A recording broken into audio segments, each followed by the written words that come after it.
que nous vous révélons ce soir. Une instruction est en cours au tribunal d'Amiens depuis 2015 sur une gigantesque fraude à la TVA. Tout est parti du contrôle fiscal d'une société basée à Péronne dans la Somme qui s'est révélée être au cœur d'un système impliquant plusieurs grandes entreprises. Tristan Bonnaille, bonsoir.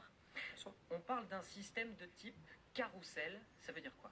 Oui, c'est finalement assez simple, Mickaël. Regardez ce schéma. Une société A en Allemagne vend des produits de type clé USB ou disque dur, par exemple, à une entreprise B située en France pour une somme de 200 000 euros. Prenons cet exemple, hors taxe. Lorsque l'on achète un bien dans un autre pays de l'Union européenne, eh bien cela donne lieu à une collecte, puis à une déduction immédiate de TVA. Ce qui veut dire que l'entreprise B réalise une opération nulle. Sauf que cette entreprise B ne recevra jamais la marchandise. C'est ce que l'on appelle une entreprise taxi.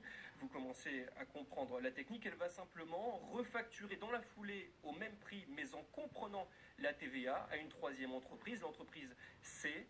Vous commencez à savoir ce qui va se passer. L'entreprise C fait exercer son droit et se fait rembourser le montant de la TVA par le Trésor public, soit plus de 16 000 euros. Le Trésor public se retrouve, lui, piégé. Il cherche à faire de l'entreprise B, que l'entreprise B s'acquitte de cette taxe, mais l'entreprise B a disparu et cela permet notamment à l'entreprise C de vendre la marchandise sur l'étiquette, toute taxe comprise, à des prix défiant toute concurrence, par exemple à des grandes entreprises de multimédia français.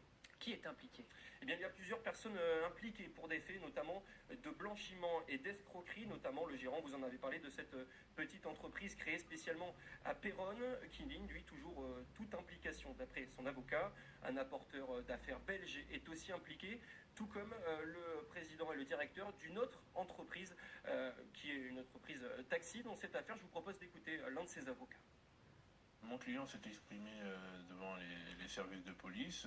Il n'a pas éludé sa responsabilité, mais il a tenu aussi à expliquer qu'il n'était ni l'instigateur, ni l'architecte de ce système.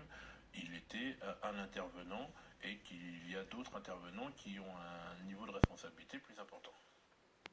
Alors il reste un dernier mis en examen, Tristan? Ouais, ce dernier mis en examen, c'est Stéphane, français. Ce nom vous dit peut-être rien, mais il est suspecté d'être au cœur de ce système avec près d'1 million d'euros d'économies à la TVA en quelques mois. Stéphane, français, est en fait aussi le PDG de Thomson Computing, une entreprise bien connue, et il a été élu l'an dernier par un magazine spécialisé meilleur entrepreneur de l'année 2018. Les mesures conservatoires prises à son encontre ont été annulées, mais il pourrait être à nouveau interrogé car l'instruction suit toujours son cours à Amiens. Merci beaucoup, Tristan Bonnaille, pour toutes ces révélations.